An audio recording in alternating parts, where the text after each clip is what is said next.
Alam mo karamihan sa inyo, masipag kayo mag-training. Ginagawa nyo lahat para ma-achieve yung goal nyo. Ginagawa nyo lahat ng training. Yung iba merong coach or merong AI na training plans. Pero karamihan, hindi nila na-achieve yung goal nila. Or hindi nila nakukuha yung results na gusto talaga nila. Minsan, umaabot sa point na binababaan na lang natin yung standard natin. Binababaan na lang natin yung kung ano yung i-goal natin. Kahit alam natin deep inside na parang ang bagal ng progress natin, tinatanggap na lang natin kasi feeling natin, ganun lang talaga, na hindi natin kayang bilisan or hindi natin kayang mag-improve ng mabilis.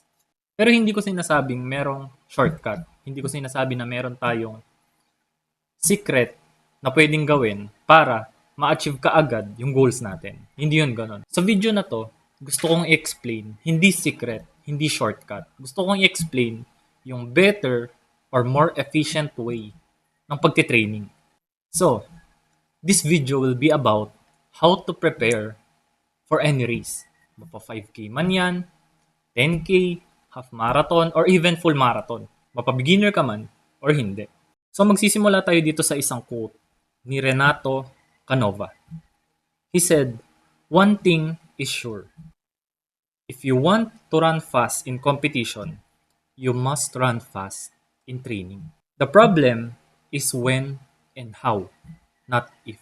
Kung gusto mong tumakbo ng mabilis sa competition, kung gusto mong mag-improve yung race time mo, kailangan mong tumakbo ng mabilis sa training. It's not a matter of if tatakbo ka ba ng mabilis. It's a matter of paano mo siya gagawin and kailan mo siya gagawin. So ngayon, yun yung mga pag-uusapan natin. Kailan natin siya gagawin at saka paano natin siya gagawin.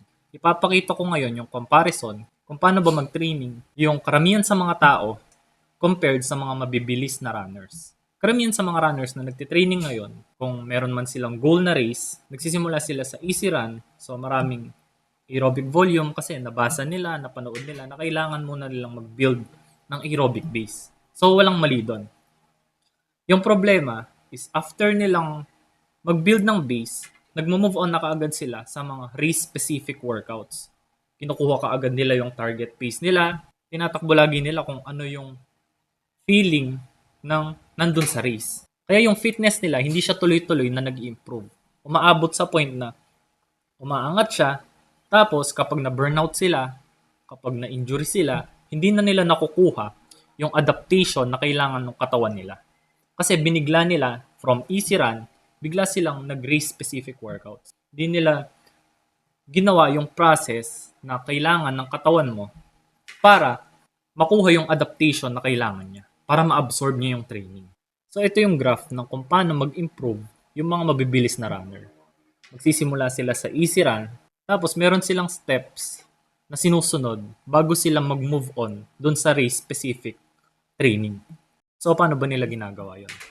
Dito natin pag-uusapan yung when.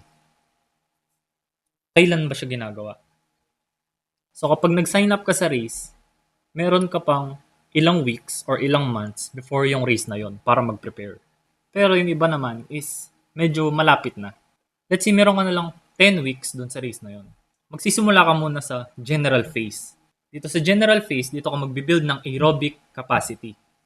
Magbibuild ka ng speed pero wala kang race-specific workouts. Walang race pace. Magsisimula ka sa zone 2, mga strides. So dito ka dahan-dahan nagbibuild ng mileage. Magsisimula ka, for example, kung sanay ka sa 50 kilometers a week, magsisimula ka sa 60 to 70 to 80, etc.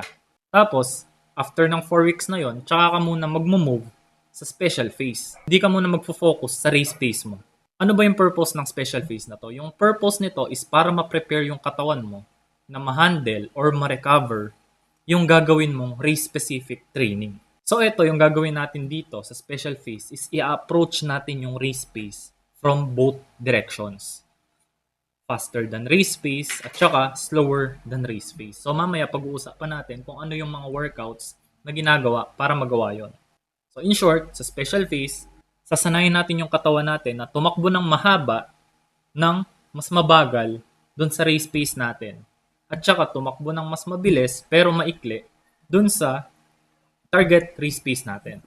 So after nun, around 6 to 8 weeks, mag-move on na tayo sa specific phase. Doon na natin ginagawa yung mga workouts na tinatakbo natin yung race pace natin or yung target race pace natin dun sa upcoming race na yun.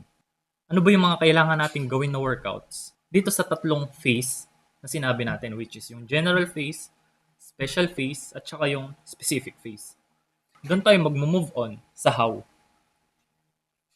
Yung sinasagot nating question dito is kung paano ba natin gagawin yung mga training na yun or kung ano ba yung mga ginagawa natin dun sa tatlong phase na binanggit ko. For example, goal natin is sub 1 hour sa 10K or sub 50. Yung mga training na gagawin natin sa general phase is magsisimula muna sa easy runs at saka dito sa faster than race pace. Pero yung faster than race pace na yon hindi ibig sabihin na maraming volume na kaagad. More on mga 6 repetitions of 20 seconds strides lang or mga may ikling sprints uphills. Importante kasi na i-build natin yung top end speed natin. Kapag binild natin yung top end speed natin, mas dumadali i-handle yung mga pace na mas mabagal doon. So dito sa easy runs, yung ginagawa lang natin dito is yung zone 1 to zone 2 runs.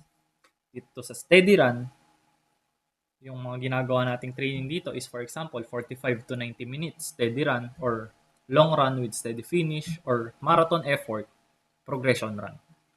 Tapos dito naman sa threshold, ito yung ginagawa nating training minsan. 4 times 8 minutes threshold, 5 times 6 minute threshold, 3 times 10 minute threshold, and most of the time yung ginagawa natin dyan is 2 minutes rest per rep. Race pace naman, kapag nandun na tayo sa specific phase, ito yung mga ginagawa nating training. 4 times 2 kilometers at half marathon pace, 5 times 1 kilometers at 10K pace, or 3 times 8 minutes at race effort.